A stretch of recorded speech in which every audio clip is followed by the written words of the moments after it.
So I'm supposedly this normal person, heterosexual, nice little mommy, daddy, sonny, and baby kind of family. And I have these four grandkids, and I'm this raving feminist, who supports sex workers and supports the rights of all, you know, non conforming people. So when I bring this identity into these training contexts and say, I don't think I'm a demon. Why don't you ask my grandchildren if they think I'm a demon?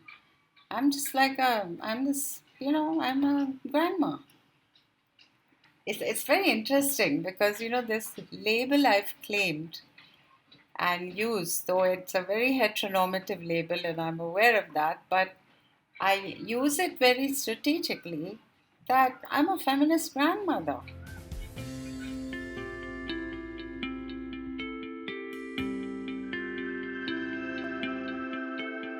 The first example I want to give is my grandmother. Because if I'm a feminist, and if I became a feminist by the time I was in my teens, which was a long time ago, 50 years ago, it's because of her. She was a very intelligent, extremely entrepreneurial, and strong woman in a very oppressive patriarchal marriage and family structure. She saw that I was intelligent, uh, talkative, quite bold and cheeky, questioning things all the time. She just pulled all that out of me and started encouraging me to question, to challenge. She wanted my life to be very different from hers, and she saw in me that spark and that fire.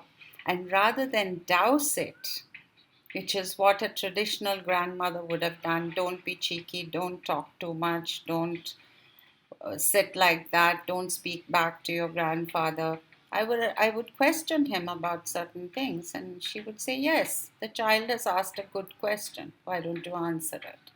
You know? And she told me from the outset, always earn your own money and always have your own bank account and keep control of your money so that your husband can never question you or control you through money. The power of feminist activism is to really touch that latent force which is there in almost every woman and bring them together. And indeed, that force for change that is latent in so many men, so many boys who see injustice, who know this is wrong, who want to be a different kind of men in the world, a different form of masculinity.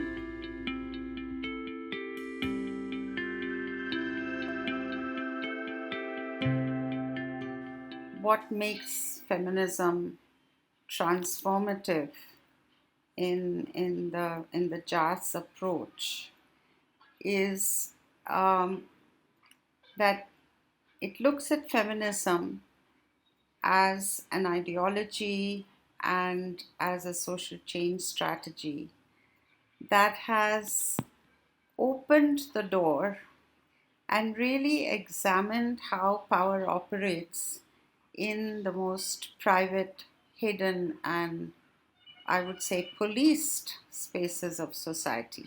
Yeah.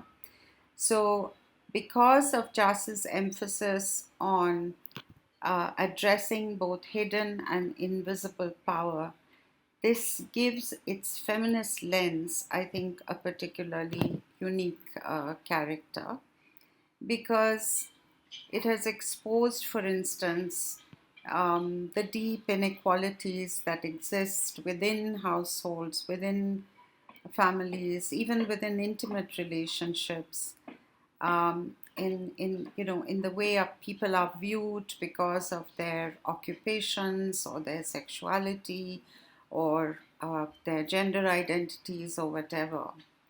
And so it's about how, after centuries of blindness to both power over and power to within private spaces, how you bring that to the light, both in terms of how power operates oppressively in closed and hidden and invisible ways, but also the transformative power within that women, for instance, bring to all these spaces when they organize and when they begin to try to transform their lives and their locations and their contexts.